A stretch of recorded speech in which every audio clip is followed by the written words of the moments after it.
les amis, j'espère que vous allez bien. Je vous montre une affiche comme ça parce que j'aurai pas le temps d'aller sur Canva, de copier, de coller et autres, bien que j'essaierai de vous le faire. 50e anniversaire de l'accueil des Boat People du 16 au 30 avril à Paris 13. Si vous avez la chance d'habiter dans les environs de Paris, eh bien, je vous invite fortement à y aller. Et il y aura peut-être des animations à manger, etc., etc. Je vous le filme comme ça parce que j'aurai pas le temps. Peut-être que j'aurai pas le temps d'aller sur Canva et de monter le tout sur YouTube avant de vous poster. Pourquoi je vous parle de ça? Parce qu'il y a quelque temps, je vais allumer parce que là on voit rien. Bougez pas. Je suis en direct. Voilà. Donc le soir, pareil, quand j'ai fini le travail, je prends une douche et puis je me mets en pyjama pour discuter tranquillement avec vous. Alors, il y a quelque temps, je vous ai promis des mini-séries de 20 à 25, voire 30 minutes. 30 minutes, c'est un peu long, mais ça dépend aussi parce que voilà. Pour retracer, vous savez, l'odyssée d'un géant. Alors, je vais intituler cette vidéo sur la trace des géants. Sur la trace des géants, pourquoi? Parce que je considère nos papas à nous les filles asiatiques, particulièrement les Vietnamiens et les Cambodgiens qui ont fui la guerre quand le Vietnam du Sud a été pris d'assaut pendant les 3 jours de guerre éclair. En 75, ça a été pris d'assaut par ce qu'on appelle le communiste, le Vietnam du Nord, le Viet Cong, on les appelle comme ça. Et donc les communistes, suite à la capitulation de l'armée française pendant la colonisation, suite à la chute de Dien Bien Phu, pour ceux qui connaissent encore l'histoire après la Seconde Guerre mondiale, qui se souviennent encore. La chute de Dien Bien Phu, c'était en 54, donc le Vietnam a été divisé en deux au niveau de la 17e parallèle, et le nord est occupé par l'armée communiste, toujours les Vietnamiens, mais du nord, et le sud a été resté sous protectorat américain, qui viennent à la rescousse de la France, mais qui occupent carrément le territoire du sud. Donc, le Vietnam libre a été pris d'assaut, attaqué par le Vietnam du Nord en 75. Donc, de 54 à 75, c'était occupé par l'armée du Sud, soutenue par l'armée américaine, par les forces américaines. Donc, pays libre, libre circulation des marchandises, libre d'échange et tout ça. Une économie florissante, axée sur le libre-échange, la liberté. Et le Nord a pris d'assaut le Vietnam du Sud. La chute de Saigon le 30 avril 1975, une année après ma naissance. Et suite à ça, le peuple vietnamien s'est enfui en masse par les airs, par les terres, et par les mers, par la mer de Chine. Beaucoup sont morts en mer de Chine. Énormément. On ne recense pas tout. Il y a eu des millions de morts en mer de Chine. Il y a des survivants, il y a énormément de survivants aussi, il y a énormément de morts. Et aujourd'hui, vous voyez toute la diaspora des Vietnamiens partout dans le monde, c'est-à-dire en Australie, aux États-Unis, énormément aux États-Unis, en France, en Allemagne, en Europe, partout. Même dans le fin fond du Loir-et-Cher, vous pouvez trouver quand même une Vietnamienne. Je crois que j'ai pas croisé de Vietnamiens qui ont fui le Vietnam en territoire loréchère. Je crois que je suis la seule et unique dans ce pays perdu. Je pense, hein, parce que je n'ai pas croisé, les Viettes sont assez discrets. Ils sortent pas, ils se rencontrent pas. S'il n'y a pas une grande communauté qui les soutient derrière, parce que voilà, la plupart du temps bossent, travaillent, et puis rentrent chez eux et dorment. Donc je vous parle, pourquoi je vous parle de ça? Voilà, la mairie organise une commémoration, la mairie du 13e, car là-bas, et on trouve dans, dans le pardon, 13e arrondissement, on trouve une très grande communauté asiatique, que ce soit des Thaïs, des Viet, des Cambodgiens. Là-bas, il y a 2 ou 3 magasins, très grands magasins emblématiques où vous trouvez effectivement énormément de produits asiatiques. Et 3 grands, 3 majeurs. Après, il y a des petits magasins aussi tout autour, des robes en soie et tout. Donc, bon, voilà. Et après, bon, bah, voilà. Et ensuite, il y a eu, mais pour que toute la communauté vietnamienne, toute la diaspora vietnamienne puisse s'établir en France, il a fallu quelqu'un pour les emmener. Il a fallu un capitaine de bateau, il a fallu des bateaux, il a fallu des gens qui savent quand même naviguer sur les mers. Il a fallu quand même des guides sur les terres, des guides d'anciens combattants, d'anciens soldats vietnamiens engagés dans l'armée française et par la suite dans l'armée américaine.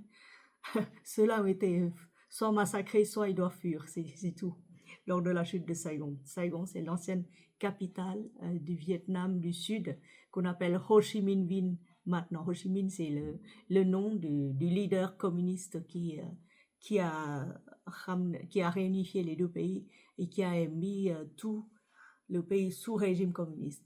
Ho Chi Minh, voilà. Donc c'est pour ça qu'on appelle Ho Chi Minh Ville. Voilà. Mais avant, pour nous, Ho Chi Minh Ville, c'est Saigon. Saigon, c'est la capitale économique la plus prospère du pays.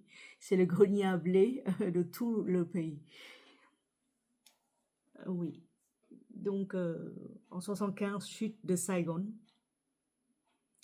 Les Vietnamiens ont fui en masse, fui les familles déchirées.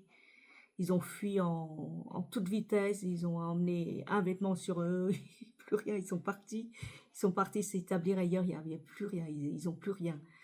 Je sais que quand mes parents sont venus en France, ils avaient juste un habit sur eux et une petite valise où il y a un habit de rechange, c'est tout. Pour chaque enfant, pour nous aussi. Donc, nous avons choisi de nous établir en France car nous avons été accueillis par les Français en pleine mer de Chine. Donc, voilà. C'était 1984. Ouais, 1983, ouais. C'était dans les environs en juin, je crois en juin, ou en mai, en juin, ou en avril, je ne sais plus. Oui, c'était en avril, parce que mon père était parti, c'était le jour de la commémoration de la chute de Saigon par les communistes vietnamiens du pays, par les pouvoirs en place. Donc voilà, et je sais que ce jour-là, il en a profité pour fuir parce qu'il s'est dit ce jour-là, il y aura pas, les frontières sont plus ou moins, pas renforcées, mais plus ou moins laissées libres de circulation parce qu'ils font la fête et ils penseront pas à arrêter les gens qui fuiront par la mer. Donc il en a profité. Mais avant ça, je vais vous raconter son histoire. Et pour ça, mes amis, je vais choisir de porter aujourd'hui un parfum emblématique de la maison Yves Saint Laurent. Celui-là, je l'ai acquis la semaine dernière. J'ai ouvert sans vous, hein. Je me suis permise d'ouvrir sans vous parce que je l'aime beaucoup ce parfum, je l'adore. Et le nom évoque énormément pour moi libre. C'est la femme libre, c'est la liberté. En plus, j'ai choisi la version intense. Voilà, livre d'Yves Saint Laurent, version intense. J'ai ouvert, hein, là. J'ai ouvert hier, j'ai dormi avec. Ouais, j'ai ouvert hier, j'ai dormi avec. Après la vidéo, après avoir bien aspergé Bleu de Nice, je me suis mise voilà, sur mon oreiller, partout, j'ai dormi avec. Ça se présente, la bouteille est magnifique. La bouteille est magnifique. Si vous voyez, il y a Il y a une petite encoche là, un petit... ça suit la lettre Yves, Yves, voilà, comme ça. Vous voyez? Voilà, c'est très joli, le jus est beau. Je ne sais pas si on appelle ça l'ensilage, et c'est beau. Hein. Il y a un chat qui essaye d'attraper un papillon de nuit, et il a fait tomber mon pot à fleurs. C'est pas possible. Oh là là. Donc je vais le porter avec vous. J'ai pas noté les notes de tête, cœur, etc. Mais c'est un floral. C'est un floral épicé très intense. Il est magnifique ce parfum. Il est très beau. Il s'y prête. Il s'y prête bien un livre comme ça. Jusque là, 360 degrés. C'est beau. Même la boîte est jolie. La boîte est magnifique. Et c'est un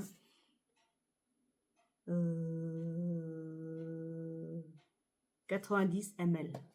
C'est une eau de parfum intense. Ça sent très très bon. Il y a des dupes dans la maison, je crois, dans les parfums Dubaï et autres. J'ai pas encore testé. Je prendrai les dupes. Je testerai avec vous.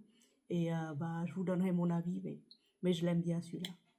Je l'adore. Je l'aime bien. Il est floral. Il est très sucré, floral.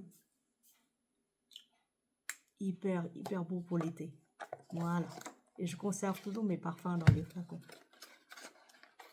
Voilà, Wadi. Donc, pour revenir à notre histoire, on est à combien de minutes là? Pour revenir à notre histoire, ces derniers temps, mon père a été très malade. Il est vraiment très très malade. Et je me suis dit, il a quand même bossé dur toute la vie, ce père. Parce que je reviens à son enfance. Son enfance a été marquée par les guerres. De toute façon, la famille a vécu pendant la guerre. Dans la famille, c'est une famille Nguyen. Je porte le nom de Nguyen. Mon père est un Nguyen. Vous connaissez la dynastie Nguyen qui a régné sur le Vietnam pendant 1500 ans, sur tout le sud du Vietnam. C'est des seigneurs Nguyen qui ont ordre de ramener toute une armée dans le sud pour ouvrir le pays du milieu du Vietnam jusqu'à la frontière Thaï, jusqu'à la frontière cambodgienne, la frontière Thaï, et qui a ravagé en même temps le royaume Champa. Donc ils ont vraiment mené une armée assez conséquente, assez puissante. Ils ont ouvert carrément vers la mer, parce qu'au nord, c'est pas possible d'attaquer vers le nord, qui est déjà bien établi par les Chinois. Donc, ils ont ouvert par le sud. Le premier Nguyen, c'était un seigneur qui a reçu l'ordre d'ouvrir les frontières vers le sud jusqu'au sud, jusqu'à la pointe du sud du Vietnam. Et par la suite, il a été devenu seigneur, élu par ses généraux, seigneur, et devenu roi, empereur par la suite, régné sur le Vietnam pendant 1500 ans. Et c'est le premier empereur, le premier Nguyen, établi sur la moitié sud du pays. Voilà.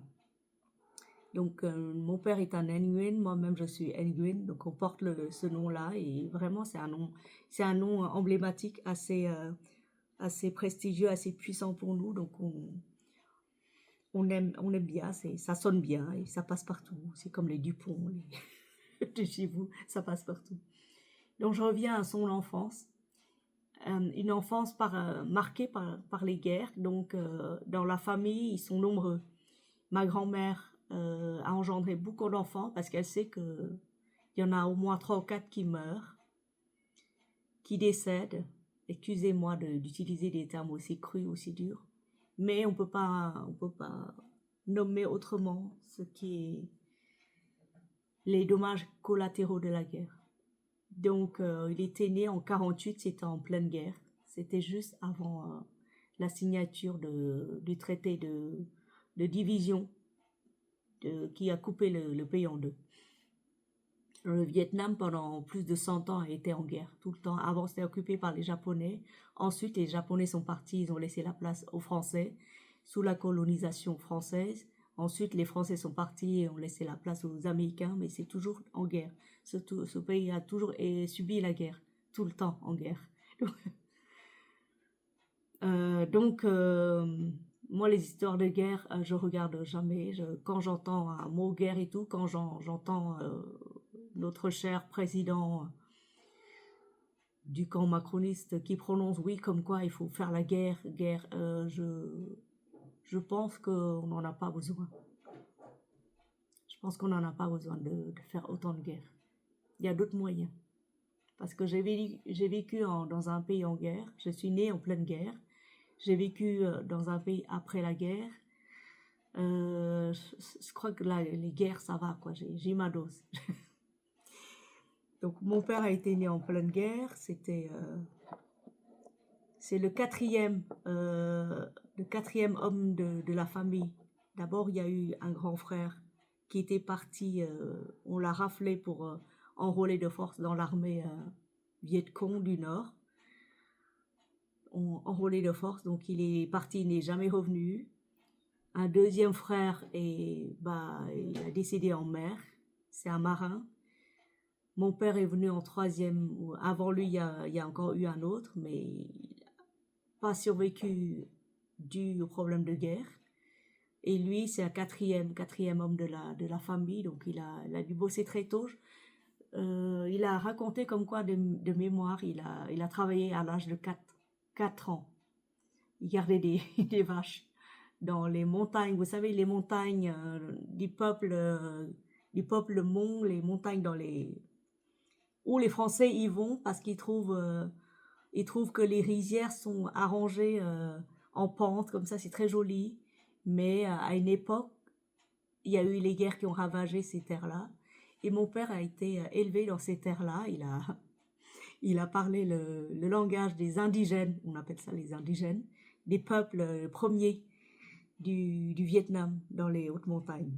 Donc il a gardé les vaches, il a gardé les taureaux dans les rizières avec les peuples premiers de chez nous. Il a appris le langage des peuples premiers de chez nous.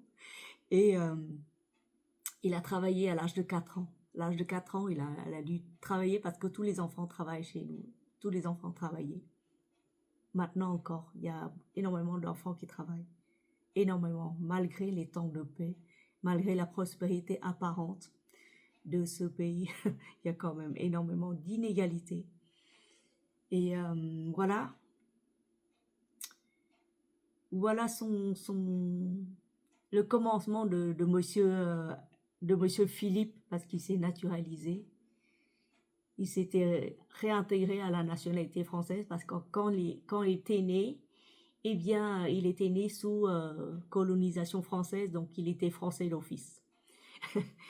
Donc, le jour où on a demandé la nationalité française pour lui, après 20 ans de présence en France, le gouvernement français a dit non, vous n'êtes pas un étranger, vous êtes français.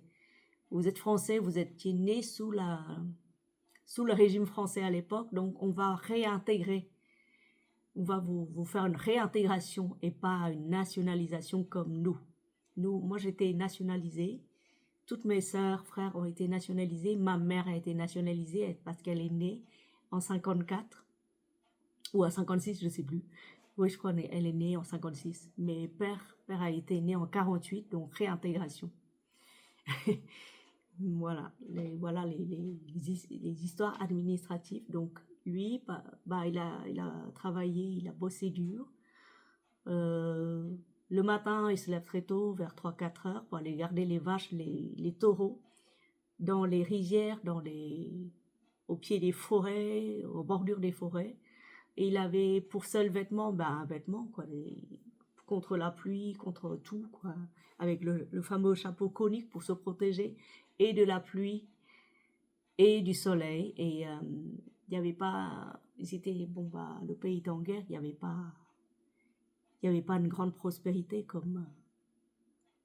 comme maintenant où il suffit d'ouvrir l'eau du robinet pour qu'il y ait de l'eau propre. Il suffit d'ouvrir le frigo pour qu'il y ait à manger.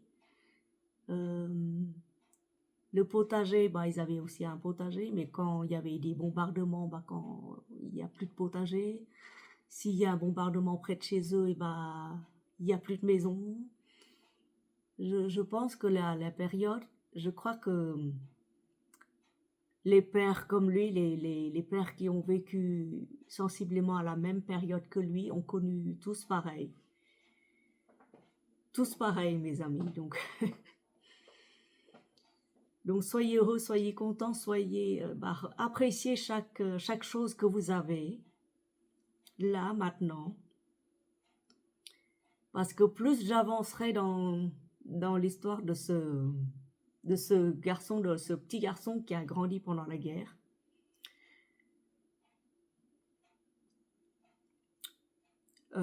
plus vous allez dire oui, mais c'est un mythe, c'est un conte, c'est pas une histoire vraie. Et en fait, c'est une histoire vraie parce que cette histoire va rejoindre des milliards d'histoires d'autres, des gens qui ont vécu en pleine guerre, qui ont vécu dans la pauvreté la plus absolue, due aux guerres.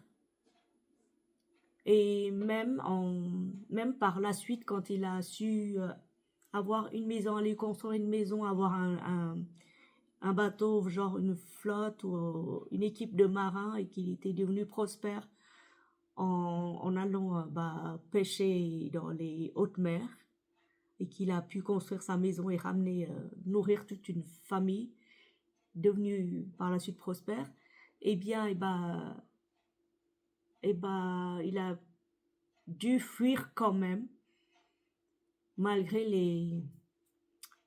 les aspects extérieurs de prospérité et de richesse. Pourquoi est-ce qu'on fuit autant ce pays? Pourquoi est-ce qu'on a fui ce pays dans les années après-guerre? Et ce sera ce sera la suite d'une prochaine épisode.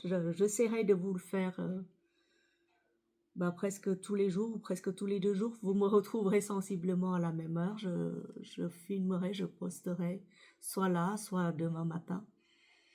Et appréciez avec moi Libre de Yves Saint Laurent. Appréciez avec moi le terme liberté. Appréciez avec moi la luxure dans laquelle nous vivons, le paradis dans lequel nous évoluons. Nous parlons de parfum alors que si je remonte dans le temps, c'était pas les parfums dont on parlait, c'était un parfum de guerre, un parfum de bombardement et un parfum de combat. Donc, prochain épisode, peut-être demain, peut-être après-demain. Vous le verrez grandir, cet enfant de 4 ans, ce monsieur Nguyen qui est actuellement malade et dont l'histoire mérite d'être contée. Donc nous étions au Vietnam, dans les hautes montagnes du Vietnam, dans les 1954 environ, dans les années 54-55, quand il avait 4-5 ans, quand il gardait encore les vaches dans les champs. Maintenant, il porte des pulls Lacoste. Il réclame un parfum Lacoste. Il réclame des parfums, je sais pas, Dior, Givenchy.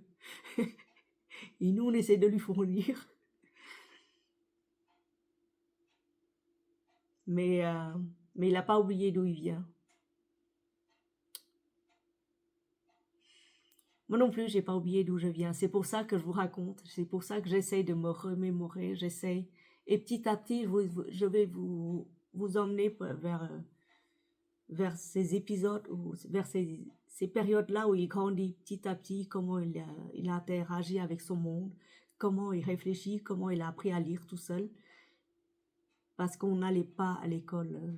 On n'envoyait pas les enfants à l'école parce qu'il n'y avait pas d'école. Ou il y avait des écoles, mais c'était pas pour lui, parce qu'il devait soutenir une famille nombreuse à l'âge de 4-5 ans. aider sa mère, aider son père, aider tous ses frères et sœurs. Voilà. Je sais ce que c'est parce qu'en étant seul grand frère d'une famille nombreuse, je sais ce que c'est que la lourde charge qui pèse sur les épaules de ces hommes-là, parce que moi-même, je suis aînée de ma famille, je suis l'aînée, fille aînée de la famille, et du côté paternel, je suis pas l'aînée, mais presque l'aînée de toute une fratrie. C'est-à-dire que mon père est fils aîné, donc du coup, les filles qui sont nées de sa lignée, c'est des cousines aînées. Voilà, donc c'est pour ça qu'il y a quand même pas mal de responsabilités psychologiques, morales et tout. Donc les Vietnamiens ne vivent pas que pour eux, ils vivent pour une communauté. J'ai choisi de vivre seule ici parce que je suis proche de Paris, 42 minutes de TGV de Paris, c'est pas très loin. Mais je sais que je suis liée spirituellement, psychologiquement et moralement à toute une communauté, donc ma famille qui est restée en Alsace. Voilà les amis, donc si ça vous intéresse, rendez-vous au prochain épisode. Sinon, si ça vous intéresse pas, c'est pas grave, cette vidéo-là, elle est pour moi. C'est pour retranscrire mes petites mémoires parce que j'ai la flemme d'écrire et que toute la journée sur ordinateur, j'ai les yeux qui explosent. Et pour écrire, il faut une belle écriture et je n'ai plus la belle écriture. À force de taper sur un clavier, je ne sais plus écrire. Voilà. Mais je vais réapprendre à écrire. Je vais réapprendre à peindre. Je vais apprendre à dessiner parce que je faisais des croquis, je dessinais, je peignais. Je peignais beaucoup. Quand j'avais le temps, j'écrivais aussi. Et là, j'ai plus le temps, j'ai plus rien. Je suis hyper fatiguée, mais je peux encore parler. C'est ça la bonne nouvelle. Et je vais aussi ouvrir une autre chaîne de bien-être, développement personnel, et une troisième chaîne de karaoké parce que j'adore chanter, donc je vais chanter pour moi, je vais chanter tout seul. Si vous avez envie de m'écouter, je vous enverrai le lien. Sinon, c'est pas grave, ce sera des chansons vietnamiennes et j'adore les chansons, les très belles chansons vietnamiennes qui parlent de joie, d'amour, d'abondance, de sincérité, d'entraide et tout ça, voilà. Voilà mes amis, sur ce, je vous souhaite une bonne nuit et puis ce parfum, il sent tellement bon. Il sent tellement bon, il est libre, il est intense, il est magnifique. Il est magnifique. Voilà. J'ai fait une folie, hein, j'ai payé cher, mais bon, voilà. C'est ma folie du mois. Oh là là. Je sais pas combien de temps il va rester sur moi.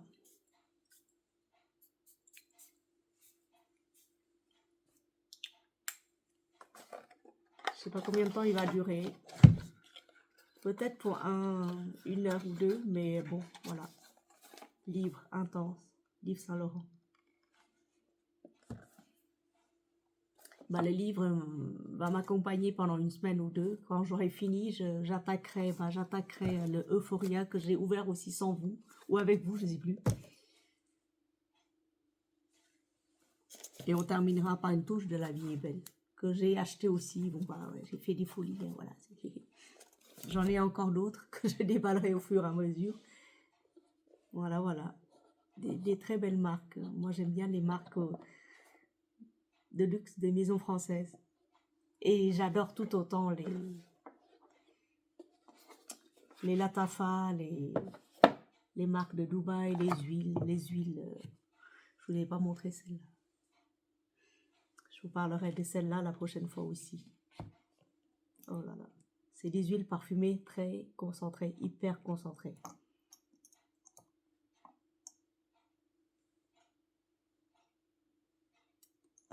Donc il faut frotter.